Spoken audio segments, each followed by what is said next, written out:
नमस्कार दोस्तों, spectrum IAS में आप सभी का स्वागत है। जैसा कि आपको ज्ञात है कि हमारे द्वारा लगातार करंट अफेयर्स कराए जाते हैं और करंट अफेयर्स हम लोग इस हिसाब से कर रहे हैं ताकि ये सारे के सारे प्रश्न आपसे कवर हो जाए, क्योंकि अभी मध्य प्रदेश लोक सेवा आयोग द्वारा संस्कृत विभाग का पेपर आयोजित किया गया था, जिसमें मेरे द्वारा अभी जो जून जुलाई के करंट पढ़ाए गए हैं वहां से सारे के सारे प्रश्न आए हैं। ध्यान रखिएगा, वो सारे के सारे बेहद इंपॉर्टेंट प्रश्न पूछे गए हैं। मैं यहाँ पे आपको पढ़ाया था, इसलिए आप लोग सेशन को सभी लोग शेयर कर दें और सभी लोग चैनल को सब्सक्राइब कर लें स्पेक्ट्रम आईएएस के, और लगातार आप पढ़ते रहें, नोट्स बनाते रहें, तभी जाके आपका सिलेक्शन होगा। इन बातों को आपको विशेष रूप से ध्यान देना है। ये सारी की सारी बात को आपको ध्यान रखना। चलें, आपके समक्ष पहला प्रश्न यहाँ पे मैं आपको दे रहा हूं। हाल ही में कौन सा advertising agencies association of India के अध्यक्ष चुने गए who has been recently elected as the president advertising agencies association of India. ये इंपॉर्टेंट प्रश्न है, ध्यान रखना। तो कौन चुने गए हैं advertising agency association of India के अध्यक्ष? याद रखिएगा, श्रीनिवास के स्वामी। कौन बने हैं? श्रीनिवास के स्वामी। ये पॉइंट आपको थोड़ा सा ध्यान रखना। ये एडवर्टाइजमेंट एजेंसी के अध्यक्ष बने हैं। तो कैसे एडवर्टाइजमेंट कौन करेगा? श्रीनिवास करेंगे। कैसे याद रखोगे? स्वामी जी करेंगे, श्रीनिवास स्वामी करेंगे। एडवर्टाइजमेंट कौन करेगा? ऐसे याद रखो, श्रीनिवास स्वामी जी करेंगे। कौन? श्रीनिवास स्वामी। ठीक है, इस बात को आपको अब मैं आपको यहाँ पे याद भी करवाता चलूंगा सारी की सारी चीजें, ताकि आपको याद भी होता चले। तो श्रीनिवास स्वामी क्या की करेंगे? एडवर्टाइज करेंगे। ये बात आपको दिमाग में होनी चाहिए। चलें आगे बढ़ते हैं। राजीव प्रताप रूडी को कॉन्स्टिट्यूशन क्लब ऑफ इंडिया का सचिव चुना गया। उतना इंपॉर्टेंट तो नहीं है, लेकिन पढ़ लीजिए। राजीव प्रताप रूडी को क्या कॉन्स्टिट्यूशन क्लब ऑफ इंडिया का सचिव बनाया गया।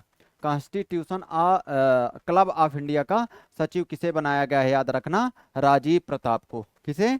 राजीव प्रताप को। ये बात आपको दिमाग में रखना है, ये बात आपको दिमाग में रखना। तो राजीव प्रताप को याद रखना। राजीव प्रताप रूडी को क्या बनाया गया है? Constitution club of India. क्या? Constitution club of India, club of India का याद रखना क्या बनाया गया है? सचिव बनाया गया है। ये पॉइंट आपको ध्यान रखना। ठीक है, ये उतना इंपॉर्टेंट नहीं है। हाँ, नागेश्वर राव को बिहार क्रिकेट एसोसिएशन का लोकपाल नियुक्त किया गया। ये आपके लिए इंपॉर्टेंट है। गौरव बनर्जी को राष्ट्रीय मीडिया और मनोरंजन परिषद का अध्यक्ष बनाया गया। ये याद रखना, गौरव बनर्जी को याद रखना क्या बनाया गया है? राष्ट्रीय मीडिया और मनोरंजन परिषद का अध्यक्ष बनाया गया। तो राष्ट्रीय मीडिया और मनोरंजन परिषद का अध्यक्ष किसे बनाया गया है? ये बात आपको ध्यान रखना है। तो राष्ट्रीय मीडिया और मनोरंजन परिषद का अध्यक्ष किसे बनाया गया है? गौरव बनर्जी को बनाया गया है। किन्हें? गौरव बनर्जी को। ये पॉइंट आपको दिमाग में रखना है। तो गौरव बनर्जी को क्या बनाया गया है? राष्ट्रीय मीडिया और मनोरंजन परिषद का अध्यक्ष बनाया गया है। क्या? राष्ट्रीय मीडिया और मनोरंजन परिषद का क्या बनाया गया? अध्यक्ष बनाया गया। ध्यान रखिएगा। एस राधा चौहान को क्षमता निर्माण आयोग का पूर्णकालिक अध्यक्ष नियुक्ति। बेहद इंपॉर्टेंट है, बहुत ज्यादा। तो क्षमता निर्माण आयोग का अध्यक्ष किसे बनाया गया है? एस राधा चौहान। राधा के पास बहुत क्षमताएं हैं, ऐसे याद रखो। ठीक है, राधा के पास बहुत। तो क्षमता निर्माण आयोग के अध्यक्ष बनाएगा। दूसरी, राष्ट्रीय मीडिया और मनोरंजन परिषद का अध्यक्ष गौरव। आजकल मीडिया गौरव बनी हुई है। आज कर मीडिया मनोरंजन कर रही है। कौन मीडिया का मनोरंजन कौन कर रहा है? याद रखना, गौरव। तो गौरव बनर्जी याद रखिएगा। पीबी बालाजी जगुआर, याद रखना, जगुआर के लैंड रोवर के नए सीईओ नियुक्त किए गए हैं। कौन? पीबी बालाजी को याद रखना, जगुआर लैंड रोवर का नए सीईओ नियुक्त किए गए। तो जगुआर लैंड रोवर का नए सीईओ याद रखना, पीबी बालाजी को नियुक्त किया गया है। पीबी बालाजी को जगुआर लैंड रोवर का नए सीईओ नियुक्त किया गया। तो जगुआर लैंड याद रखना, तो पीवी बालाजी को याद रखना, जगुआर लैंड रोवर का नया सीईओ नियुक्त किया गया है। क्या? नया सीईओ नियुक्त किया गया, याद रखिएगा। इंडस इंड बैंक के नए एमडी एंड सीईओ राजीव आनंद नियुक्त किए गए हैं। राजीव आनंद क्या नियुक्त किए गए हैं? इंडस इंड बैंक के नए सीईओ और एमडी। इंडस इंड बैंक के नए सीईओ और एमडी कौन नियुक्त किए हैं? याद रखना राजीव आनंद। इनको इंडस इंड बैंक में आनंद आ रहा है, याद रखिएगा। भारतीय सेना का नया उप प्रमुख पुष्पेंद्र सिंह को याद रखना, जबकि उपेंद्र द्विवेदी सर याद रखना, उपेंद्र द्विवेदी का मैंने नाम याद रखना, उपेंद्र द्विवेदी सर, उपेंद्र द्विवेदी याद रखिएगा। ये सेना के प्रमुख हैं, ये सेना के प्रमुख हैं, इस बात को भी आपको ध्यान रखना। तो उपेंद्र द्विवेदी सर याद रखना, सेना के प्रमुख हैं। पुष्पेंद्र सिंह याद रखिएगा, ये भारतीय सेना के नए उप प्रमुख बनाए गए हैं। क्या? नए उप प्रमुख भारतीय सेना के बनाए गए हैं, ध्यान रखिएगा। पीबी बालाजी को क्या याद रखना? जगुआर लैंड रोवर का नए सीईओ नियुक्त किया गया। तो जगुआर लैंड रोवर का नए सीईओ किसे नियुक्त किया गया है? पीबी बालाजी को बनाया गया। एस राधा चौहान को क्षमता निर्माण आयोग का पूर्णकालिक सदस्य अध्यक्ष बनाया गया। क्षमता निर्माण आयोग का पूर्णकालिक याद रखना अध्यक्ष बनाया गया, इस पॉइंट को भी आपको याद रखना। गौरव बनर्जी को याद रखिएगा, राष्ट्रीय मीडिया और मनोरंजन परिषद का अध्यक्ष बनाया गया। राष्ट्रीय मीडिया और मनोरंजन परिषद का अध्यक्ष गौरव बनर्जी को बनाया गया, ध्यान रखिएगा। नागेश्वर राव को, इसको मत याद रखिए, हाँ, राजीव प्रताप रूडी को याद रखना, कॉन्स्टिट्यूशन क्लब ऑफ इंडिया का अध्यक्ष सचिव चुना गया, ध्यान रखिएगा। अब यहाँ पे देखें, बहुत इंपॉर्टेंट प्रश्न है, हाल ही में किस राज्य के जलालाबाद नगर का नाम बदलकर परशुरामपुरी कर दिया गया? इंपॉर्टेंट है, बेहद इंपॉर्टेंट प्रश्न, ऐसे प्रश्न पूछे जाते हैं। तो जलालाबाद नगर का नाम बदलकर क्या कर दिया गया है? याद रखिएगा, परशुरामपुरी कर दिया गया। कहाँ का वो शहर है? याद रखना, उत्तर प्रदेश का शहर है। ठीक है, तो जलालाबाद का नाम बदलकर क्या कर दिया गया? परशुरामपुरी कर दिया गया है, ये बात आपको दिमाग में रखना है। जलालाबाद का नाम बदलकर परशुरामपुरी कर दिया गया है, याद रखिएगा। क्या क्या पॉइंट यहाँ पे याद रखना? उत्तर प्रदेश के पहले ग्रीन हाइड्रोजन प्लांट का उद्घाटन गोरखपुर, बेहद इंपॉर्टेंट है। उत्तर प्रदेश, और इससे पहले अगर ग्रीन हाइड्रोजन प्लांट की बात करें तो हरियाणा के हिसार में भी बनाया जा रहा है। कहाँ पे? हरियाणा के हिसार में भी बनाया जा रहा है, ये बात आपको दिमाग में रखना है। तो हरियाणा के हिसार में क्या बनाया जा रहा है? याद रखिएगा, वहां पे भी ग्रीन हाइड्रोजन प्लांट का निर्माण किया जा रहा है। दूसरी चीज यहाँ पे याद रखना, उत्तर प्रदेश के पहले ग्रीन हाइड्रोजन प्लांट का उद्घाटन कहाँ पे? गोरखपुर में हुआ। कहाँ पे? गोरखपुर में, ये बात आपको ध्यान रखना है। ये सारे के सारे पॉइंट आपको दिमाग में रखना है। उत्तर प्रदेश ने ब्रिटेन में अध्ययन के लिए अटल सेवनिंग छात्रवृत्ति शुरू की है। अटल सेवनिंग छात्रवृत्ति शुरू की है किसने? याद रखना, किसने शुरू किया है? अटल सेवनिंग छात्रवृत्ति शुरू किया है उत्तर प्रदेश सरकार ने। नोएडा की पहली महिला जिलाधिकारी मेधा रूपम बनी है, थोड़ा ध्यान रखना, ये नोएडा की पहली महिला जिलाधिकारी मेधा रूपम बनी है, ध्यान रखना थोड़ा सा। उत्तर प्रदेश का पहला private railway station Gomti Nagar railway station है। कौन सा? गोमती नगर रेलवे स्टेशन उत्तर प्रदेश का पहला प्राइवेट रेलवे स्टेशन है, ये बात आपको दिमाग में रखना। ये सारे के सारे पॉइंट आपको दिमाग में रखना है। ठीक है, ये सारे के सारे पॉइंट आपको दिमाग में रखना है। ठीक है, आगे की ओर बढ़ते हैं। ठीक है, शुभांशु शुक्ला के नाम पर लखनऊ में एक नई सड़क का निर्माण का नाम रखा गया। ये वही शुभांशु शुक्ला जो अंतरिक्ष स्टेशन पे गए थे। ठीक है, याद रखना। तो शुभांशु शुक्ला के नाम पर याद रखिएगा क्या बनाया गया है? एक नई सड़क का नाम रखा गया है, ध्यान रखिएगा। शशि प्रकाश गोयल ने उत्तर प्रदेश के नए मुख्य सचिव, इंपॉर्टेंट है, शशि प्रकाश अभी बने हैं। उत्तर प्रदेश के नए मुख्य सचिव कौन बने हैं? शशि प्रकाश गोयल। कौन बने हैं? शशि प्रकाश गोयल, याद रखना, उत्तर प्रदेश के नए मुख्य सचिव बने हैं। क्या बने हैं? नए मुख्य सचिव, याद रखिएगा इस पॉइंट को। तो उत्तर प्रदेश के नए मुख्य सचिव याद रखिएगा कौन बना है? शशि प्रकाश गोयल। उत्तर प्रदेश सरकार ने गाय के गोबर से कपड़ा और बायोप्लास्टिक बनाने की पहल शुरू की है। उत्तर प्रदेश सरकार ने क्या किया है? गाय के गोबर से कपड़ा और बायोप्लास्टिक बनाने की पहल शुरू की है, ध्यान रखिएगा। ठीक है, ये तो यहाँ पे अगर आपको याद रखना, एक तो याद रखना उत्तर प्रदेश के पहले ग्रीन हाइड्रोजन प्लांट का उद्घाटन कहाँ पे? गोरखपुर में। यहाँ पे दूसरी चीज, यहाँ पे उत्तर प्रदेश ने ब्रिटेन में अध्ययन के लिए अटल सैनिक छात्रवृत्ति शुरू की है, ध्यान रख सकते हैं थोड़ा सा। नोएडा में कौन बनी है पहली महिला जिलाधिकारी? मेधा रूपम। कौन बनी है? मेधा रूपम, याद रखिएगा, ठीक है। उत्तर प्रदेश का पहला प्राइवेट रेलवे स्टेशन कौन है? गोमती नगर रेलवे स्टेशन है, याद रखिएगा।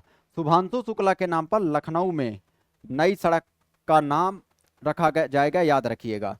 ये सारे के सारे पॉइंट आपको ध्यान। उत्तर प्रदेश सरकार ने गाय के गोबर, कपड़ा और बायोप्लास्टिक बनाने की पहल शुरू की है, ये ध्यान रखना है। ये सारे के सारे पॉइंट आपको दिमाग में रखना है।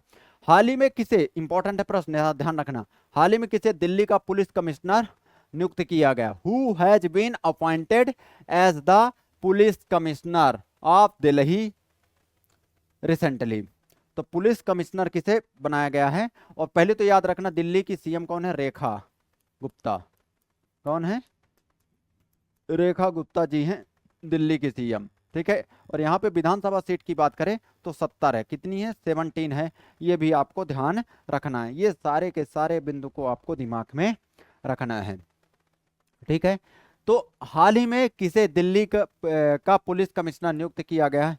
सतीश गोलचा, संजय बत्सायन, मयंक शर्मा। तो याद रखना सतीश गोलचा, ठीक है। इस बात को आपको ध्यान रखना है। देखो, दिल्ली विधानसभा ने विद्यालय शुल्क वृद्धि पर अभिभावक वीटो विधेयक पारित किया, याद रखना। दिल्ली विधानसभा ने, याद रख, बेहद इंपॉर्टेंट है, विद्यालय शुल्क वृद्धि पर अभिभावक वीटो विधेयक पारित किया है। अभिभावक वीटो विधेयक पारित किसने किया है? दिल्ली ने किया है। किसने? दिल्ली सरकार ने अभिभावक वीटो विधेयक पारित किया, ध्यान रखिएगा। दिल्ली की पुलिस ने छेड़छाड़ से निपटने के लिए शिष्टाचार दस्ता शुरू किया, याद रखना। मतलब छेड़छाड़ जो होता है उससे निपटने के लिए शिष्टाचार दस्ता शुरू किया है अभियान। कौन सा? शिष्टाचार दस्ता। ये अभियान किसने शुरू किया है? याद रखना, दिल्ली की पुलिस ने छेड़छाड़ से निपटने के लिए। तो छेड़छाड़ से निपटने के लिए कौन सा अभियान चालू किया है? ये बात आपको दिमाग में होनी चाहिए। किसने शुरू किया है? दिल्ली ने शुरू किया है, याद। दिल्ली में दलित छात्रों के लिए डॉक्टर अंबेडकर छात्रवृत्ति शुरू की गई है। दिल्ली में दलित छात्रों के लिए, याद रखना, डॉक्टर अंबेडकर छात्रवृत्ति शुरू की गई है। डॉक्टर अंबेडकर छात्रवृत्ति शुरू की गई है, याद रखिएगा। दिल्ली सरकार विकलांग लोगों के लिए विशेष अदालतें स्थापित करेगी। तो दिल्ली सरकार क्या करेगी? विकलांग लोगों के लिए विशेष अदालतें शुरू करेगी, ये पॉइंट आपको ध्यान रखना। तो क्या क्या आपको याद रखना है यहाँ पे? अगर आपको याद ही रखना है तो दिल्ली विधानसभा ने विद्यालय शुल्क वृद्धि पर अभिभावक वीटो विधेयक पारित किया, यह याद रखना। दिल्ली की पुलिस ने छेड़छाड़ से निपटने के लिए शिष्टाचार दस्ता शुरू किया है, याद रखिएगा। दिल्ली में दलित छात्रों के लिए डॉक्टर अंबेडकर छात्रवृत्ति शुरू की गई है। दिल्ली सरकार ने विकलांग लोगों के लिए विशेष अदालतें, सब बहुत इंपॉर्टेंट है। तो दिल्ली सरकार ने विकलांगों के लिए क्या की है? विशेष अदालतें शुरू की है। ये बात आपको दिमाग में रखना है, ये बात आपको दिमाग में रखना है। ये सारे के सारे पॉइंट आपको ध्यान रखना है, ठीक है। चले आगे बढ़ते हैं। हाल ही में भारत और किस देश ने समुद्री सहयोग को बढ़ाने के लिए संयुक्त कार्य समूह, बहुत इंपॉर्टेंट है। तो हाल ही में भारत और किस देश ने, ध्यान रखिएगा, भारत और किस देश ने समुद्री सहयोग, भारत और किस देश ने समुद्री सहयोग बढ़ाने के लिए संयुक्त कार्य समूह का गठन किया है? तो याद रखिएगा, किसने किया है? सऊदी अरब ने किया है। तो याद रखना, समुद्री सहयोग बढ़ाने के लिए साथ से समुद्री, साथ से सऊदी अरब, इसके साथ समझौता हुआ, याद रखिएगा। यहाँ पे देखें, स्लीपिंग प्रिंस के नाम से जाने जाने वाले सऊदी अरब के राजकुमार का निधन हुआ। इंपॉर्टेंट है, बहुत इंपॉर्टेंट। स्लीपिंग प्रिंस के नाम से मशहूर जाने जाने वाले सऊदी अरब के राजकुमार का भी निधन हो गया है, ठीक है। इस पॉइंट को आप, स्लीपिंग प्रिंस का निधन कहाँ के हैं राजकुमार? याद रखना, ये सऊदी अरब के हैं, इनका निधन हो गया है, ये बात आपको दिमाग में रखना। दूसरा पॉइंट याद रखना, भारत ने सऊदी अरब की फर्म मादेन के साथ 5 साल की डीएपी उर्वरक, समझो, मतलब कुल मिला के यहाँ पे उर्वरक पर समझौता हुआ है। सऊदी अरब की एक कंपनी है फर्म मादेन, कौन सी? फर्म मादेन, उसके बीच समझौता हुआ है, याद रखिएगा। फर्म मादेन के बीच समझौता हुआ है, ये पॉइंट आपको दिमाग में रखना। ये सारे के सारे पॉइंट आपको दिमाग में रखना है। तो किसका? फर्म मादिन का समझौता हुआ, के साथ समझौता हुआ। सऊदी अरब ने टूरिज नामक एक वैश्विक मंच, ग्लोबल प्लेटफॉर्म लॉन्च किया है। ठीक है, सऊदी अरब ने टूरिज नामक एक वैश्विक, मतलब कुल मिलाकर टूरिज्म को बढ़ावा देने के लिए ये काम कर रही है। सऊदी अरब ने भारत पाकिस्तान सहित 14 देशों पर वीजा बैन लगाया। बेहद इंपॉर्टेंट है। सऊदी अरब ने, याद रखना, भारत पाकिस्तान सहित 14 देशों पर वीजा बैन लगाया है। क्या लगाया है? वीजा बैन लगाया है। ये पॉइंट आपको दिमाग में रखना है। ठीक है ना? तो किसने? सऊदी अरब ने। तो सऊदी अरब ने भारत पाकिस्तान सहित 14 देशों पर वीजा बैन लगाया है, ध्यान रखिएगा। ओलंपिक ई स्पोर्ट्स गेम्स 2027 का आयोजन रियाद में किया गया।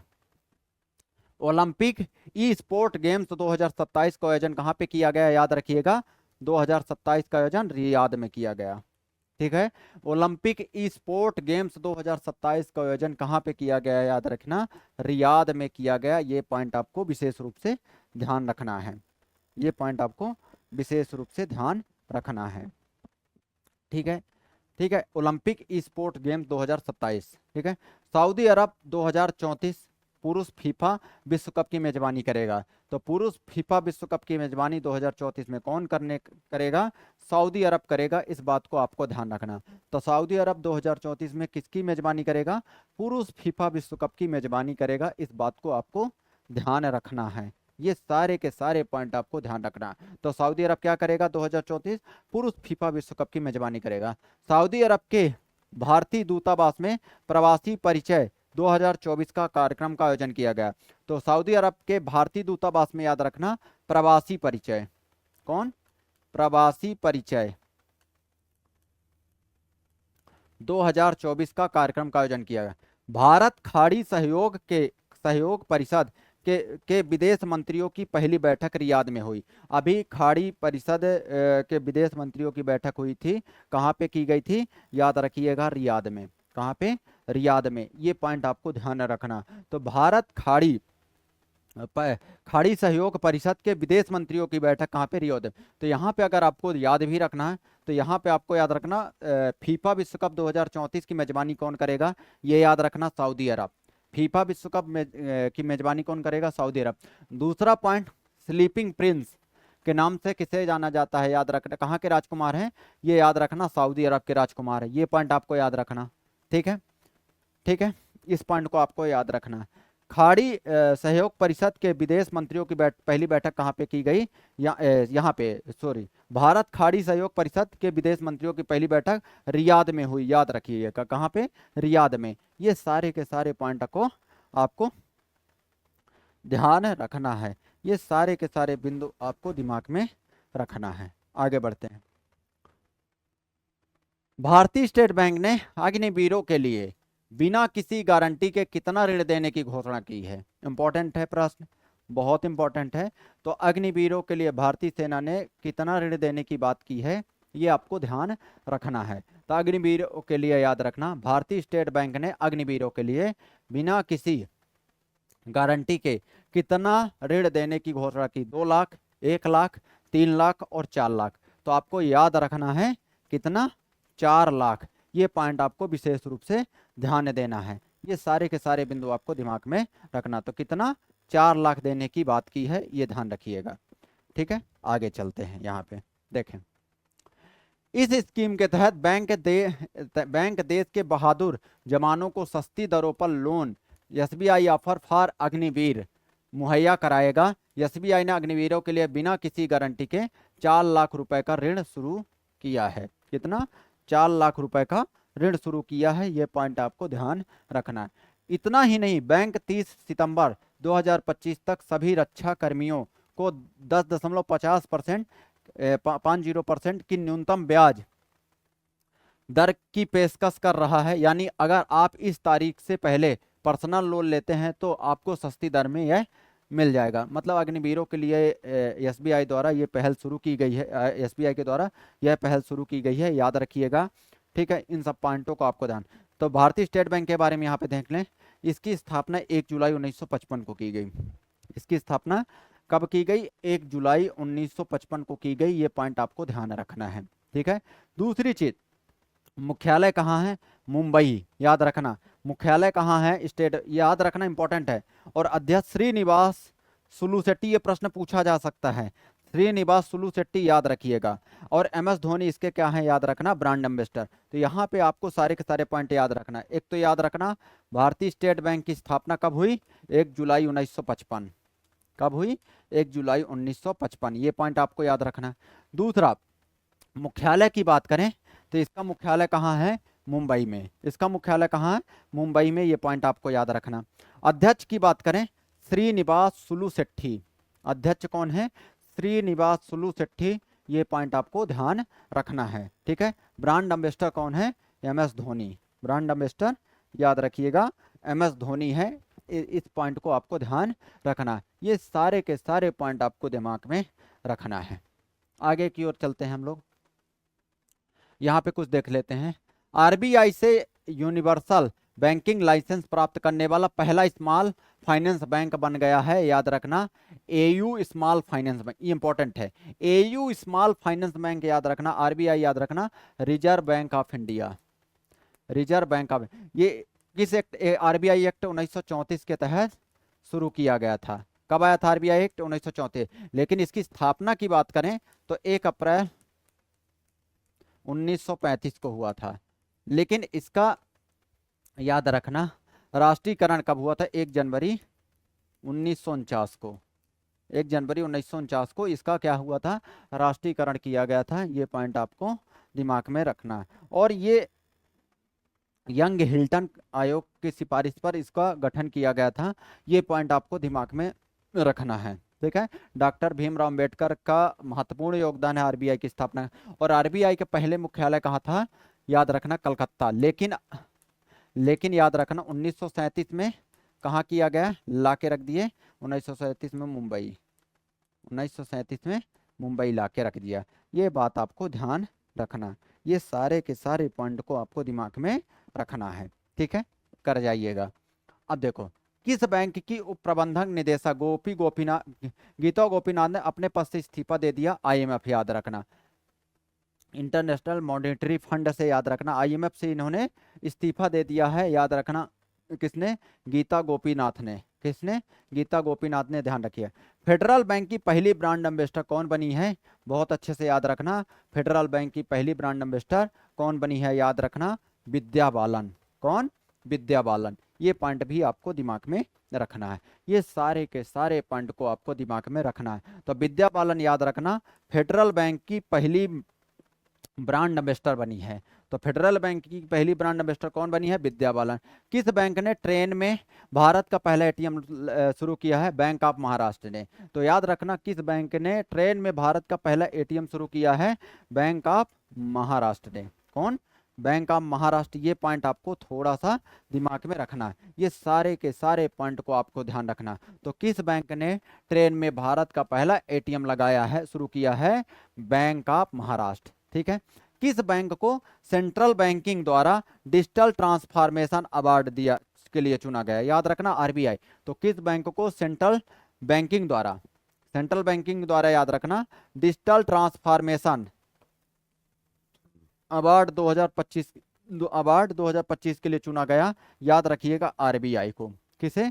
आरबीआई को। इस बात को आपको ध्यान रखना। तो किस बैंक को याद रखिएगा सेंट्रल बैंकिंग द्वारा डिजिटल ट्रांसफॉर्मेशन अवार्ड के लिए चुना गया? आरबीआई को ध्यान रखना। किस बैंक ने वन मैन ऑफ ऑफिशियल पहल की शुरुआत की? एलआईसी। एलआईसी याद रखना, भारतीय जीवन बीमा निगम, याद रखना। तो यहाँ पे एलआईसी याद रखना, इसकी शुरुआत 1956 से होती है। कब? 1 सितंबर 1956, याद रखिएगा, ठीक है। तो यहाँ पे ध्यान रखना। तो किस बैंक ने वन मैन ऑफिस पहल की शुरुआत की? एलआईसी। आरबीआई से गैर बैंकिंग वित्तीय कंपनी का लाइसेंस प्राप्त करने वाली ई कॉमर्स कंपनी फ्लिपकार्ट है, याद रखिएगा, ठीक है। फ्लिपकार्ट इंपॉर्टेंट है, ध्यान रखना। आरबीआई से गैर वित्तीय कंपनी का लाइसेंस प्राप्त करने वाली पहली ई कॉमर्स बनी है। यह ई कॉमर्स कंपनी है फ्लिपकार्ट, याद रखना। ये बेहद इंपॉर्टेंट है, प्रश्न एग्जाम में पूछा जा सकता है। और ये आपके यूनिट 9 से संबंधित है, इस बात को आपको ध्यान रखना। तो यूनिट 9 को ध्यान में रखते हुए ये प्रश्न आपसे एग्जाम में पूछा जा सकता है। ठीक है, तो आरबीआई से गैर बैंकिंग वित्तीय कंपनी का लाइसेंस प्राप्त करने वाली पहली ई कॉमर्स कंपनी कौन सी बनी है? फ्लिपकार्ट बनी है। ये पॉइंट आपको ध्यान रखना। मसरेख गुजरात में स्थित जिया गिफ्ट सिटी में प्रवेश करने वाला देश का पहला बैंक है, याद रखना यूएई। ठीक है ना, मसरेख याद रखना, गुजरात में स्थित गिफ्ट सिटी में प्रवेश करने वाला किस देश का पहला बैंक बना है? यूएई। ठीक है, याद रखना थोड़ा सा। तो यहाँ पे अगर आपको याद रखना, एक तो ये पॉइंट आप ध्यान रखना, आरबीआई से यूनिवर्सल बैंकिंग लाइसेंस प्राप्त करने वाला पहला स्मॉल फाइनेंस बैंक कौन बना है? MU small finance bank. कौन? MU small finance bank. ये पॉइंट आपको ध्यान रखना है। ये सारे के सारे पॉइंट आपको ध्यान। दूसरा पॉइंट आपको ध्यान रखना है, किस बैंक की उप प्रबंधन निदेशक गीता गोपीनाथन ने अपने पद से इस्तीफा दे दिया है? आईएमएफ से। ठीक है, ध्यान रखना। फेडरल बैंक की पहली ब्रांड एम्बेसडर, ये इंपॉर्टेंट है, विद्या बालन। कौन बना है? विद्या बालन। ये पॉइंट आपको याद रखना। किस बैंक ने ट्रेन में भारत की पहला एटीएम लगाया है? Bank of Maharashtra. किसने? Bank of Maharashtra. ये पॉइंट आप भी आपको ध्यान रखना है, ध्यान रखिएगा सारे के सारे। किस बैंक ने वन मैन ऑफिस पहल की शुरुआत की है? एलआईसी ने। ये सारे के सारे पॉइंट आपको ध्यान रखना। और किस आरबीआई ने गैर बैंकिंग वित्तीय कंपनी का लाइसेंस प्राप्त करने वाली पहली कौन सी बनी है? ई कॉमर्स कंपनी बनी है फ्लिपकार्ट। ये पॉइंट आपको थोड़ा सा ध्यान रखना है। आगे देखते हैं। आप लोग सभी लोग स्पेक्ट्रम आईएएस के चैनल को सब्सक्राइब कर लें, टेलीग्राम चैनल को ज्वाइन कर लें। अगर आपको सच में सिलेक्शन लेना है तो ये सारी की सारी चीज़ें पीडीएफ वहाँ पे उपलब्ध करा दी जाती है। आपको बने रहना है लगातार क्लास में, और हम लोग लगातार आगे की ओर बढ़ते जाएंगे। किस स्थान पर दुनिया को प्लास्टिक प्रदूषण से बचाने के लिए प्लास्टिक प्रदूषण संधि पर सहमत बनाने हेतु आईएनसी 5.2 बैठक आयोजित की गई? ठीक है, ये बात आपको ध्यान रखना है। तो किस स्थान पर दुनिया को प्लास्टिक प्रदूषण से बचाने के लिए प्लास्टिक प्रदूषण संधि पर सहमत हेतु आईएनसी 5.2 बैठक हुई है? याद रखना, जिनेवा में हुई है। कहाँ पे? जिनेवा में। ये पॉइंट आपको ध्यान रखना है। दुनिया को प्लास्टिक प्रदूषण से बचाने के लिए, दुनिया को प्लास्टिक प्रदूषण से बचाने के लिए याद रखिएगा, प्लास्टिक प्रदूषण संधि पर सहमत बनाने हेतु आईएनसी 5.2 बैठक जिनेवा, मतलब कुल मिलाकर दुनिया को प्लास्टिक प्रदूषण से बचाने के लिए एक बैठक हुई है। कहाँ पे? जिनेवा में। और जिनेवा में कहाँ पे आता है? याद रखना, स्विट्जरलैंड पे आता है। कहाँ पे है? स्विट्जरलैंड में है ये जिनेवा। इस बात को आपको ध्यान रखना है। ये सारे के सारे पॉइंट आपको दिमाग में रखना है। तो कहाँ आता है? जिनेवा, याद रखना। संयुक्त राष्ट्र पर्यावरण विकास कार्यक्रम के अनुसार इस बैठक का उद्देश्य प्लास्टिक प्रदूषण को समाप्त करने के लिए एक कानूनी रूप से बाध्यकारी समझौता के पाठ को अंतिम रूप देना। याद रखना, मतलब ये एक तरह का संयुक्त राष्ट्र पर्यावरण जो कार्यक्रम के अनुसार ये बैठक, याद रखना, कुल मिलाकर प्रदूषण को समाप्त करने के लिए, प्रदूषण से मुक्ति के लिए ये बैठक हुई है। और याद रखना, ये कहाँ पे हुई है? जिनेवा में हुई है। जिनेवा कहाँ? स्विट्जरलैंड में आता है। कुछ चीजें यहाँ पे देखो। 2025 के आर्द्रभूमि रामसर कन्वेंशन का 15वां कॉप कहाँ हुआ? जिम्बाब्वे। बेहद इंपॉर्टेंट है। ठीक है, आर्द्रभूमि का 15वां कॉप कहाँ पे हुआ है? याद रखिएगा, ये जिम्बाब्वे में हुआ है। कहाँ पे? जिम्बाब्वे में। ये पॉइंट आपको ध्यान रखना है। ये सारे के सारे बिंदु को आपको ध्यान रखना है। दूसरे बिम्बेस्टेक बंदरगाह सम्मेलन विशाखापट्टनम आंध्र प्रदेश में हुआ। दूसरा बिम्बेस्टेक, याद रखिएगा, बिम्बेस्टेक बंदरगाह सम्मेलन कहाँ पे हुआ है? विशाखापट्टनम आंध्र प्रदेश में हुआ। ये बेहद इंपॉर्टेंट दोनों। मतलब 2025 के आर्द्रभूमि रामसर कन्वेंशन कहाँ हुआ है?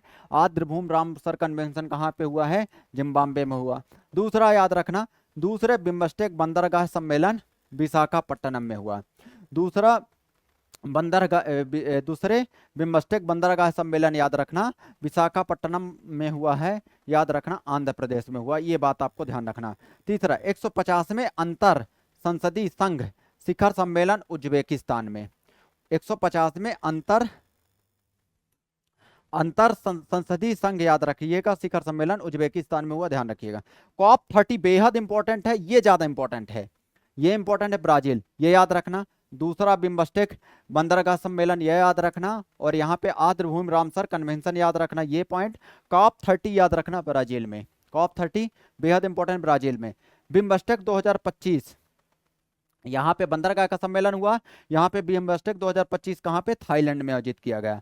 बिम्बस्टेक 2025 कहाँ पे किया गया, थाईलैंड में आयोजित किया गया, ये बात आपको दिमाग में रखना है। ये सारे के सारे पॉइंट को आपको दिमाग में रखना है, ठीक है। तो बिम्बस्टेक याद रखिएगा 2025 कहाँ पे, थाईलैंड में किया गया, कहाँ पे, थाईलैंड में किया गया, याद रखिएगा। आगे देखते हैं, ब्रिक्स 2025 ब्राजील में, ब्रिक्स 2025 कहाँ पे आयोजित किया गया, ब्राजील में, ये बात आपको ध्यान रखना है। तो ब्रिक्स 2025 कहाँ पे, ब्राजील में, ये पॉइंट आपको ध्यान रखना।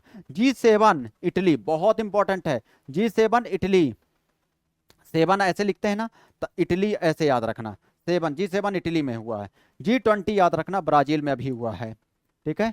G20 कहाँ पे, ब्राजील में हुआ है, अब आगे चल के अफ्रीका में होगा, ये बात आपको ध्यान रखना है, ठीक है।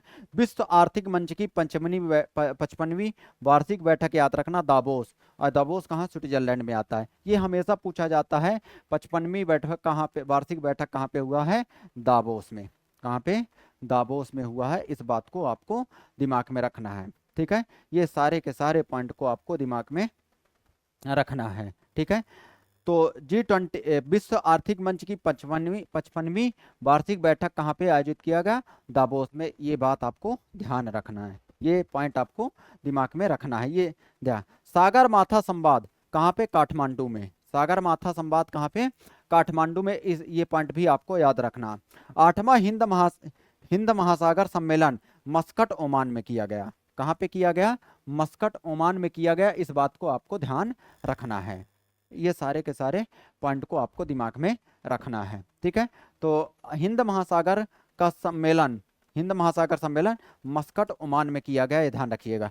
सागरमाथा संवाद याद रखिएगा, कहाँ पे, काठमांडू, सागरमाथा संवाद कहाँ पे हुआ, काठमांडू। विश्व आर्थिक मंच की 55वीं वार्षिक बैठक याद रखना, दावोस, विश्व आर्थिक मंच की 55वीं बैठक कहाँ पे किया गया, दावोस, ये भी पॉइंट आपको ध्यान रखना। G7 2024 इटली में, G7 2024 याद रखिएगा, इटली में आयोजित किया गया, ये भी पॉइंट आपको ध्यान रखना है। ब्रिक्स 2025 याद रखना, ब्राजील में, ठीक है। बिम्बस्टेक थाईलैंड में आयोजित किया गया। COP30 याद रखना, कहाँ पे, ब्राजील में। ये सारे के सारे पॉइंट आपको ध्यान रखना है, ठीक है। आगे बढ़ते हैं, देखो, हाल ही में भारत को दुनिया का कौन सा सबसे बड़ा कोयला उपभोक्ता देश घोषित किया गया, बेहद इंपॉर्टेंट है, याद रखना।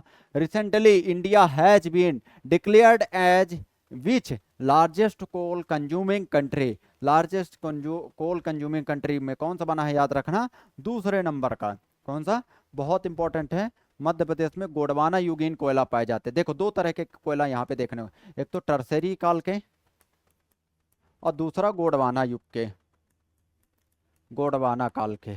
और याद रखना, लगभग 98% ये गोंडवाना युग के पाए जाते हैं और टर्सरी युग के लगभग 2%। और ये कहाँ पे पाए जाते हैं, टर्सरी युग के, ये हिमालय वाले क्षेत्र में पाए जाते हैं मुख्य रूप से। गोंडवाना युग के कोयला मुख्य रूप से आपको छोटा नागपुर के पठार में देखने को मिलेगा। मध्य प्रदेश में पूर्वी वाले बेल्ट में, जैसे सतपुड़ा मैकाल के मध्य वाले क्षेत्र में देखने को मिलेगा, और बघेलखंड वाले क्षेत्र में देखने को मिलेगा। ये कोयले का, उड़ीसा वाले क्षेत्र में कोयले के निक्षेप देखने को मिलेगा। ये सारी की सारी चीजें आपको दिमाग में रखना होगा, ये सारे बिंदु आपको दिमाग में रखना होगा, ठीक है। तो याद रखना, भारत में कहाँ पे कोयला, देखो यहाँ पे मैं बता देता हूँ कहाँ कहाँ। मुख्य रूप से यहाँ पे छोटा नागपुर के पठार में कोयला पाया जाता है, उड़ीसा वाले क्षेत्र में पाया जाता है, पश्चिम बंगाल वाले क्षेत्र में पाया जाता है, ठीक है, याद रखना। और मध्य प्रदेश वाले बेल्ट में मुख्य रूप से कोयला के निछाप पाए जाते हैं। लेकिन लिग्नाइट कोयला कहाँ पे पाया जाता है, तमिलनाडु वाले बेल्ट में। लिग्नाइट कोयला के कई प्रकार होते हैं, ध्यान रखना। लिग्नाइट कोयला कहाँ पे पाया जाता है, जैसे एंथ्रेसाइट कोयला, लिग्नाइट कोयला, बिटुमिनस। और भारत में सबसे ज्यादा बिटुमिनस कोयला पाया जाता है, भारत में सबसे ज्यादा याद रखिएगा बिटुमिनस कोयला पाया जाता है, ये बात आपको दिमाग में रखना है। ये सारे के सारे बिंदु को आपको दिमाग में रखना है। ठीक है, चले यहाँ पे देखें, भारत दुनिया का दूसरा बड़ा कोयला उत्पादक और उपभोक्ता देश बन गया है, ध्यान रखिएगा, ये बेहद इंपॉर्टेंट पॉइंट है, ध्यान रखिएगा। तो भारत दुनिया का क्या है, याद रखिएगा, दूसरा सबसे बड़ा कोयला उत्पादक और उपभोक्ता देश बना है। कोयला मंत्रालय की रिपोर्ट के अनुसार बीते वित्तीय वर्ष 2024-25 में कोयला आयात में 8% की कमी से 60,000 करोड़ विदेशी मुद्रा डॉलर की बचत हुई है, याद रखना। ठीक है, ध्यान रखना इस पॉइंट। पहली बार कोयले के आयात में 8% की कमी आई, जिससे लगभग 80 लाख डॉलर की विदेशी मुद्रा की बचत हुई है, ध्यान रखना। तो कोयले के उत्पादन एवं उपभोग के मामले में दूसरे नंबर पे है भारत, इस बात को। और एमपी अगर याद रखना, मध्य प्रदेश पर्टिकुलर तीसरे नंबर पे है, क्योंकि अभी जो खनिज कांक्लेव हुआ उसके आधार पर बता रहा हूँ। ठीक है, ये बात आपको बेहद इंपॉर्टेंट है, ध्यान रखिएगा। ये सारे के सारे पॉइंट को आपको दिमाग में रखना। हाल ही में किस देश को विश्व स्वास्थ्य संगठन ने रूबेला मुक्त घोषित किया है? किस देश को, याद रखिएगा, रूबेला मुक्त घोषित किया है, याद रखना। तो रूबेला मुक्त किस देश को किया है, ये पॉइंट आपको दिमाग में रखना है। चले, तो ये किया है, याद रखना, किसको, नेपाल को। किसको, याद रखना, इस पॉइंट को भी। देखो कई जगह अलग अलग है चीजें, ध्यान रखिएगा। ठीक है, तो अभी वैसे आप यहाँ पे देख सकते हैं, बहुत सारी चीजें देखने को मिलेगी। तो हाल ही में किस देश को विश्व स्वास्थ्य संगठन ने रूबेला मुक्त, तो नेपाल को घोषित किया है, थोड़ा सा ध्यान रखिएगा। वैसे सूरीनाम को भी घोषित किया था, ध्यान रखिए। देखो, रूबेला एक संक्रमण, वायरल संक्रमण है, जिसे जर्मन खसरा की भी कहा जाता है, याद रखना, इसे जर्मन खसरा भी कहा जाता है। इस पॉइंट को आपको दिमाग में रखना है, इसे क्या कहा जाता है, जर्मन खसरा भी कहा जाता है, ध्यान रखिएगा। यह गर्भवती महिलाओं के लिए गंभीर खतरा उत्पन्न कर सकता है, मतलब जो गर्भवती महिलाएं हैं उनको क्या कर सकता है, ये गंभीर खतरा उत्पन्न कर सकता है। इस पॉइंट को आपको दिमाग में रखना है। ठीक है, ये सारे के सारे पॉइंट आपको ध्यान रखना है। इससे गर्भपात, शिशु मृत शिशु का जन्म एवं जन्म दोष हो सकते हैं, ध्यान रखिएगा। टीकाकरण के माध्यम से यह रोग पूरी तरह से रोका जा सकता है। तो ये रूबेला एक तरह का वायरस है, याद रखना, बहुत इंपॉर्टेंट प्रश्न है ये। ठीक है, ये चीजों को आपको ध्यान रखना। विश्व स्वास्थ्य संगठन ने किस देश को निद्रा रोग से मुक्त घोषित किया? केन्या किया है। केन्या किस बीमारी को विश्व स्वास्थ्य संगठन ने, हाँ केन्या याद रखना, यहाँ पे केन्या को याद रखना, निद्रा रोग से मुक्त घोषित किया। किस बीमारी को विश्व स्वास्थ्य संगठन ने कैंसरकारी घोषित किया है, याद रखना, ये हेपेटाइटिस डी है। कौन सा? Hepatitis D. WHO ने हाल ही में वर्ष 2030 तक सभी के लिए किफायती नेत्र देखभाल सुनिश्चित करने हेतु वैश्विक पहल ग्लोबल स्पेक्स शुरू की है। मतलब एक तरह का किफायती मतलब कुल मिला के नेत्र रोग से में कमी लाने के लिए, कुल मिला के किफायती नेत्र देखभाल सुनिश्चित करने के लिए कौन सा? Global specs x specs specs specs specs 2030 शुरू किया, ध्यान रखिएगा। विश्व स्वास्थ्य संगठन ने किस देश को आधिकारिक तौर पर टेक्रोमा मुक्त घोषित किया है? सेनेगल को। ठीक है ना, किससे? सेनेगल को। ये भी पॉइंट आपको ध्यान रखना है, ये सारे के सारे बिंदु को आपको दिमाग में रखना है। ठीक है, ये सारे के सारे पॉइंट आपको ध्यान रखना है। तो विश्व स्वास्थ्य संगठन ने किस देश को आधिकारिक तौर पर टेक्रोमा मुक्त घोषित किया है? याद रखिएगा, सेनेगल को। विश्व स्वास्थ्य संगठन द्वारा मलेरिया मुक्त प्रमाणित होने वाला अमेजन क्षेत्र का पहला देश बन गया है सूरीनाम। ठीक है, ये पॉइंट आपको ध्यान रखना। किस देश को टेक्रोमा उन्मूलन के लिए विश्व स्वास्थ्य संगठन द्वारा प्रमाणित किया गया? भारत। भारत को भी टेक्रोमा मुक्त कर दिया गया है, याद रखिएगा। ये सारे के सारे तो आपको यहाँ पे याद रखना। हेपेटाइटिस डी याद रखना, इसको कैंसर रोधी माना है, क्या किसने माना है? याद रखना, WHO ने माना है। ठीक है, किस देश को निद्रा रोग से मुक्त घोषित किया गया है? याद रखिएगा, केन्या को घोषित किया गया। और ठीक है, ये सारे के सारे पॉइंट आपको ध्यान रखना है। अमेजन क्षेत्र का मलेरिया मुक्त कौन सा घोषित हुआ है? याद रखना, सूरीनाम। कौन सा? सूरीनाम। किस देश को टेक्रोमा उन्मूलन के लिए विश्व स्वास्थ्य संगठन द्वारा प्रमाणन प्रदान किया गया? भारत। ये सारे के सारे बिंदु आपको ध्यान रखना है, ये सारे के सारे पॉइंट आपको दिमाग में रखना है। ठीक है, चलें आगे, अगला प्रश्न देखते हैं। मध्य प्रदेश के किस स्थान पर एक नया इलेक्ट्रॉनिक विनिर्माण क्लस्टर स्थापित किया जाएगा? बांदी खेड़ा गांव, बैरसिया, याद रखना भोपाल। ये कई बार मैंने यहाँ पे बताया है, इस प्रश्न को आपको ध्यान रखना, ठीक है। यहाँ पे इन्होंने प्रश्न को थोड़ा सा वो कर दिया, कोई बात नहीं। तो मध्य प्रदेश के किस स्थान पर एक नया इलेक्ट्रॉनिक विनिर्माण क्लस्टर स्थापित किया गया? बांदी खेड़ा गांव, बैरसिया, जिला भोपाल। पीथमपुर को याद रखना क्या कहा जाता है? भारत का डेट्राइट, भारत का डेट्राइट। पीथमपुर को क्या कहा जाता है? भारत का डेट्राइट कहा जाता है। इस बात को आपको दिमाग में रखना है, ये सारे के सारे पॉइंट आपको दिमाग में रखना है। तो भारत का डेट्राइट किसे कहा जाता है? पीथमपुर को। मंडी द्वीप याद, यहाँ पे एक चीज और याद रखना, पीएम मित्र पार्क की स्थापना की जा रही है। पीएम मेगा मित्र पार्क, मेगा मित्र पार्क, पीएम मेगा मित्र पार्क, ठीक है, याद रखिएगा। पीएम मेगा मित्र पार्क, भारत का डेट्राइट, ठीक है, ये बात आपको ध्यान रखना। भारत का डेट्राइट याद रखना, पीएम मेगा मित्र पार्क याद रखना, ये पॉइंट आपको याद रखना, ठीक है। रायसेन में याद रखना, ये मंडी द्वीप में याद रखना इलेक्ट्रोग्रेफाइट है, इलेक्ट्रोग्रेफाइट, ठीक है, इलेक्ट्रोग्रेफाइट है, ये याद रखना। दूसरी चीज यहीं पे मंडी द्वीप में याद रखना ऑप्टिकल फाइबर कारखाना, ऑप्टिकल फाइबर कारखाना, याद रखिएगा, ऑप्टिकल फाइबर कारखाना। और क्या याद रखना है यहीं पे, अगर याद ही रखना है, ये जापान के सहयोग से, कहाँ के? जापान के सहयोग से बना है ऑप्टिकल फाइबर कारखाना, इस बात को आपको ध्यान रखना है। ये सारे के सारे पॉइंट को आपको याद रखना। याद रखना रायसेन में याद रखना एक चीज और याद रखना, प्लास्टिक पार्क है, प्लास्टिक पार्क, ठीक है, याद रखना, इस बात को आपको ध्यान रखना है, ठीक है। एक बाघ टाइगर रिजर्व भी यहाँ बाघ है, जो अभयारण्य है रातापानी अभयारण्य, जिसे विष्णु वाकड़कर अभयारण्य कहा जाता है, वो भी यहीं पे है रायसेन में। विष्णु वाकड़कर अभयारण्य, विष्णु वाकड़कर वाकड़कर अभयारण्य, याद रखिएगा, विष्णु वाकड़ का अभयारण्य याद रखिएगा, याद रखिए कहाँ पे? रायसेन में। ये पॉइंट आपको ध्यान रखना है, ये सारे के सारे पॉइंट आपको ध्यान रखना है। और ये रातापानी अभयारण्य का नाम बदल कर कराया गया है, रातापानी का नाम बदल कर किया गया है, ध्यान रखना। सिगरौली में याद रखना बहुत सारा कोयला क्षेत्र है, सिगरौली को क्या कहा जाता है? ऊर्जा राजधानी, क्या? ऊर्जा राजधानी, ये याद रखिएगा। भोपाल की बात करें तो भोपाल में बहुत सारे, जैसे राज्य मानवाधिकार आयोग है। दूसरी चीज यहाँ पे अगर हम बात करें तो राज्य मानवाधिकार के साथ साथ राज्य जनजाति संग्रहालय है, इंदिरा गांधी मानव संग्रहालय, ये सारी की सारी चीजें, मतलब यहाँ पे क्या क्या याद रख सकते हैं, अगर याद भी रखना है तो इंदिरा गांधी मानव संग्रहालय, इंदिरा गांधी मानव संग्रहालय याद रखिएगा। दूसरा राज्य जनजाति संग्रहालय, राज्य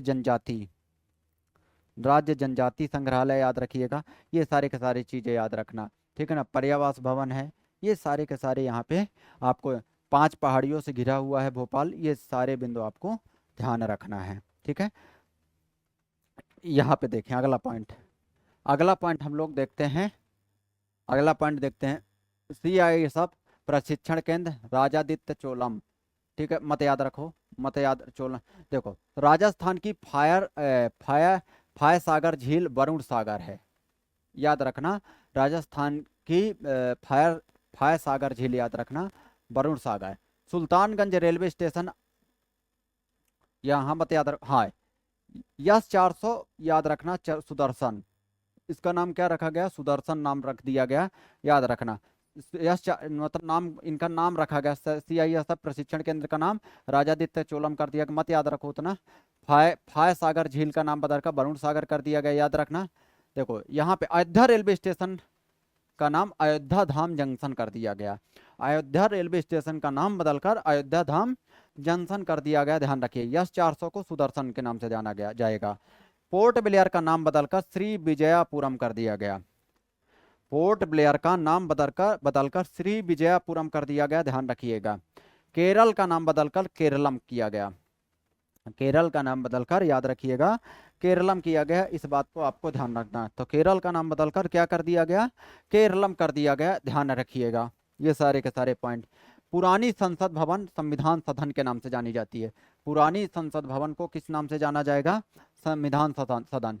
Saurashtra cricket stadium Niranjan Shah stadium, उतना इंपॉर्टेंट। अल मिनहाद मत याद रखो। मोपला इंटरनेशनल एयरपोर्ट मनोहर पारीकर के नाम से कर दिया गया, मोपला इंटरनेशनल, ये गोवा में है याद रखना, तो मोपला इंटरनेशनल एयरपोर्ट का नाम बदलकर मनोहर पारीकर एयरपोर्ट कर दिया गया, याद रखना। ये गोवा के सीएम भी रहते हैं, इस बात को आपको ध्यान रखना है। तो मोपला इंटरनेशनल एयरपोर्ट का नाम बदलकर मनोहर पारीकर एयरपोर्ट कर दिया गया। अहमदनगर को अहिल्याबाई के नाम से जाना जाएगा, अहमदनगर को अहिल्याबाई नगर के नाम से जाना जाएगा, ये पॉइंट आपको ध्यान रखना है, ठीक है। सराय काले खां चौक बिरसा मुंडा के नाम से मत याद। रामनगर जिले को कर्नाटक का है, उसे बेंगलुरु दक्षिण कहा जाएगा, क्या, बेंगलुरु दक्षिण।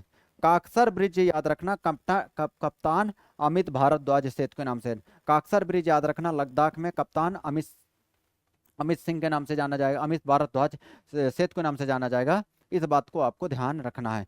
ये सारे के सारे बिंदु आपको विशेष रूप से ध्यान रखना है, ठीक है। तो यहाँ पे आपको ध्यान ये पॉइंटों को रखना है, किनका किनका नाम चेंजेस हुआ है ये थोड़ा सा ध्यान रखना है। आगे चलते हैं, एक सेकंड, ये हैंग करने लगा पता नहीं क्यों।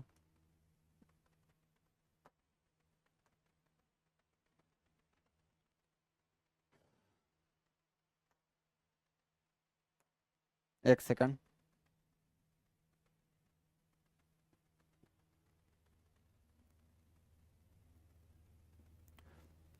अभी ये एक सेकंड, ये सही हो जाएगी।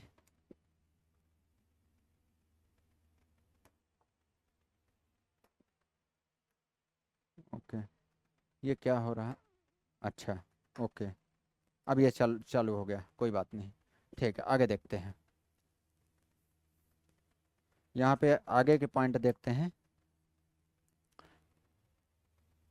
अगला प्रश्न यहाँ पे ध्यान रखना, राजीव गांधी भारत के कौन से प्रधानमंत्री थे जिनकी 20 अगस्त 2025 को 81वीं जयंती मनाई गई, याद रखना ये कौन से हैं, 6वें नंबर के, इस बात को आपको याद रखना, बहुत ज़्यादा इंपॉर्टेंट है। और कौन सी नंबर के याद रखना, राजीव गांधी भारत के कौन से प्रधानमंत्री थे, इनका मृत्यु हुई थी तमिलनाडु में, ध्यान रखिएगा, जिनकी 20 अगस्त 2025 को 81वीं जयंती मनाई गई, याद रखना ये 6वें नंबर के थे, इस पॉइंट को आपको ध्यान रखना। और ये भारत रत्न भी प्राप्त कर चुके हैं राजीव गांधी, ठीक है।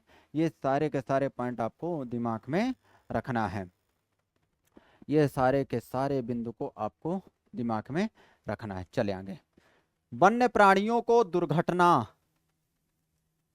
से बचाने के लिए मध्य प्रदेश विकसित की द्वारा किया जा रहा AI system, artificial intelligence system विकसित कर रहा मध्य प्रदेश, ध्यान रखिएगा। राज्य वन अनुसंधान संस्थान यह है कहाँ पे, अगर यहाँ पे मध्य प्रदेश में राज्य वन अनुसंधान संस्थान की बात करें तो यह है जबलपुर में, कहाँ है, जबलपुर में। वन प्रबंधन संस्थान कहाँ, याद रखना, कहाँ वन प्रबंधन संस्थान, वो भोपाल में। वन प्रबंधन संस्थान कहाँ है, वन प्रबंधन संस्थान ये भोपाल में है, ये कहाँ, भोपाल में, इस पॉइंट को। तो राज्य वन अनुसंधान संस्थान याद रखना जबलपुर एवं भारतीय प्रौद्योगिकी संस्थान इंदौर के बीच MOU memorandum of understand sign हुआ, आर्टिफिशियल इंटेलिजेंस का उपयोग कर प्रारंभिक चेतावनी प्रणाली को विकसित करना ताकि बाघ और तेंदुआ, याद रखिएगा, बाघ तेंदुआ आदि वन्य प्राणियों से रेलवे ट्रैक पर होने वाली दुर्घटनाओं को रोका जा सकता है। मतलब एआई सिस्टम, आर्टिफिशियल इंटेलिजेंस का प्रयोग करेंगे, इस तकनीक का प्रयोग करके जो भी यहाँ पे जैसे जो भी वन्य जीव हैं उनका रेलवे ट्रैक दुर्घटना से मृत्यु हो जाती थी, इस चीज़ को आपको ध्यान रखना है। ये सारे के सारे पॉइंट आपको ध्यान रखना है। चलें आगे बढ़ते हैं। अगला प्रश्न, छिदवाड़ा बना प्रदेश का पहला नया टूरिज्म हॉट स्पॉट, बहुत इंपॉर्टेंट। छिदवाड़ा सतपुड़ा की वादियों में बसे छिदवाड़ा जिले के पर्यटन ग्राम अब पर्यटन के लिए विशेष आकर्षण बन गए हैं। ग्रामीण जीवन, जनजाति संस्कृति, पहाड़ी ट्रैकिंग और लोक नृत्य सब कुछ एक ही जगह पर्यटकों को मिल रहा है। पिछले 2 वर्षों में यहाँ बनाए गए होम स्टे और राष्ट्रीय और अंतर्राष्ट्रीय स्तर पर की पहचान मिली। मध्य प्रदेश में होम स्टे के माध्यम से पर्यटकों को ग्रामीण संस्कृति तथा ग्रामीण जीवन के अनुभव कराने के उद्देश्य से ग्रामीण पर्यटन परियोजना का संचालन किया जा रहा है। इसके तहत प्रदेश के 100 गांवों को पर्यटन ग्राम के रूप में विकसित, मतलब यहाँ पे लगातार होम स्टे कार्यक्रम, याद रखना, पर्यटन को बढ़ावा देने के लिए काम किया जाता है। होम स्टे में किसके लिए? पर्यटन को बढ़ावा देने के लिए काम किया जाता है, इस बात को आपको ध्यान रखना है। तो होम स्टे क्या है? पर्यटन को बढ़ा। यहाँ पे याद रखना एक चीज और याद रखना, चौरा, यहाँ पे अगर हम बात करें कुछ चीजें यहाँ पे देख सकते हैं। जिले में पर्यटन ग्राम में क्या अपने भोपाल मार्ग पर हर साल के जंगल, देखो यहाँ पे थोड़ा सा देखो, पेंच, ये पेंच नेशनल पार्क, यहाँ पे ध्यान रखना, ये पॉइंट आपको ध्यान रखना। देवगढ़ में गौड़ शासन, देवगढ़ में गौड़ शासन याद रखना। गुमतारा याद रखो, ये गुमतारा भी एक जगह यहाँ पे बहुत इंपॉर्टेंट है, ठीक है, ठीक है ना। कजरा में बंधान डैम के बैक वाटर का सौंदर्य, बंधान याद रखना, ठीक है। चौरागढ़ महादेव का मंदिर यहाँ पे देखने को मिल सकता है। ये सारी की सारी चीज, मतलब चौरागढ़ महादेव मंदिर देखने को मिलता है, देवगढ़ के गुण यहाँ पे देखने को मिलेगा। गुमतारा एक जगह है, याद रखना, ऐसे प्रश्न पूछे जा सकते हैं कि गुमतारा पर्यटक स्थल कहाँ पे है, इस बात को आपको ध्यान रखना पड़ेगा। तो गुमतारा पर्यटक स्थल याद रखिएगा, ये कहाँ पे है? छिदवाड़ा में, छिदवाड़ा में ही याद रखिएगा। पातालकोट एक जगह है, याद रखना, जो तमिया विकास खंड के अंतर्गत आता है। किस विकास खंड के अंतर्गत? तमिया विकास खंड, तमिया विकास खंड के अंतर्गत आता है। और यहाँ पे कौन सी जनजाति पाई जाती है? याद रखिएगा, भारिया। कौन सी? भारिया ट्राइब्स पाई जाती है, ये बात आपको ध्यान रखना है। ये सारे के सारे बिंदु को आपको दिमाग में रखना है, ठीक है।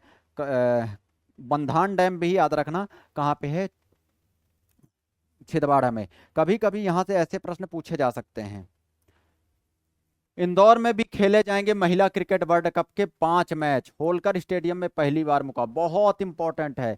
जो होलकर स्टेडियम में पहली बार महिला क्रिकेट वर्ल्ड कप के मैच खेले जाएंगे। इससे पहले इंदौर में नेहरू स्टेडियम में वर्ष 1997 में महिला वर्ल्ड कप खेले गए थे, बहुत ज्यादा इंपॉर्टेंट है, याद रखना। होलकर स्टेडियम में 1 अक्टूबर को पहला मैच ऑस्ट्रेलिया और न्यूजीलैंड के बीच होगा। इंदौर में Australia, England, New Zealand, south Africa, India, Sri Lanka team के साथ मैच हो गए, याद रखना। यहाँ पे बहुत इंपॉर्टेंट है, 5 मैच खेले जाएंगे। दूसरे शहरों के बांग्लादेश और पाकिस्तान टीम के मैच दूसरे शहरों के लिए शेड्यूल किए गए हैं। एमपीसीए के सीईओ रोहित पंडित ने बताया कि सभी मैच दोपहर 3 बजे से खेले जाएंगे और मैच के मद्देनजर स्टेडियम में हमने तैयारी शुरू कर दी। स्टेडियम में नई लाइट लगाई गई है, इसके अलावा कुछ हिस्से में कुर्सियां भी बदली गई। मतलब कुल मिला के यह मैच वर्ल्ड कप, महिला वर्ल्ड कप ट्रॉफी यहाँ पे आयोजित की जा रही है भारत में, तो ये इंदौर में भी खेला जाएगा। और कहाँ पे खेला जाएगा याद रखना, ये कहाँ पे खेला जाएगा? होलकर ग्राउंड में खेला जाएगा, ठीक है। इस बात को आपको ध्यान रखना है, ये सारे के सारे पॉइंट को आपको ध्यान रखना है, ठीक है। आगे बढ़ते हैं। पांडुरना में बहुत इंपॉर्टेंट है, ध्यान रखना। पांडुरना में याद रखना, आज फिर बरसेंगे पत्थर, खूनी गोटमार खेल के लिए जाम नदी के दोनों ओर बिछाए गए पत्थर, याद रखना। बहुत ये प्रश्न हमेशा याद रखना। ये जब से मतलब ये कुल मिला के पहले छिदवाड़ा में आयोजित किया जाता था, लेकिन छिदवाड़ा से अलग हो गया कौन सा? पांडुरना जिला, ठीक है। छिदवाड़ा से कौन हो गया अलग? पांडुरना जिला, तो वहां पे आयोजित किया। तो याद रखना, जाम नदी के तट पर, ये भी इंपॉर्टेंट है। परंपरा के नाम पर वर्षों से जारी पांडुरना का गोटमार मेला शनिवार को आयोजित होगा। पत्थरों से खेले जाने वाले इस खूनी खेल के लिए तैयारी, इसे खूनी खेल के नाम से जाना जाता है। जाम नदी के दोनों किनारों पर पत्थर बिछा दिए गए हैं। सुरक्षा से लेकर स्वास्थ्य विभाग तक अपनी व्यवस्था में जुट गए। गोटमार पांडुरना का एक अनोखा और खतरनाक पारंपरिक खेल है, याद रखना। इसमें 2 पक्ष नदी के दोनों ओर खड़े होकर एक दूसरे पर पत्थर बरसाते हैं। इसे लोक परंपरा और साहस का प्रतीक माना जाता है। प्रशासन इसके लिए सुरक्षा के इंतजाम करता है। गुरुवार को छिदवाड़ा रेंज के डीआईजी कल्याण चक्रवर्ती, कलेक्टर अजय देव शर्मा और एसपी सुंदर सिंह ने स्थल की निरीक्षण किया। यहाँ मंदिरों और आसपास के घरों पर को सुरक्षा कवच दिया गया है। जोश का आलम यह है कि आज भी दोनों गांवों के लोग पत्थरों से खून बहने के बावजूद पीछे नहीं हटते। खिलाड़ी पहले माँ चंडिका मंदिर में माता, याद रखना ये प्रश्न पूछा जा सकता है, कहाँ पे ये लोग पहले माथा टेकते हैं? माँ चंडिका मंदिर में माथा टेकते हैं। ये बात आपको ध्यान रखना है। ये सारे के सारी चीजें बहुत इंपॉर्टेंट पॉइंट है, ध्यान रखना है। देखो पिछले साल 650 घायल, 18 गंभीर। गोटमार में हर साल सैकड़ों लोग घायल होते हैं। पिछले साल 650 से ज्यादा घायल, जिसमें 18 को नागपुर रेफर करना। अब तक इस परंपरा से 10 से ज्यादा मौतें हो चुकी है।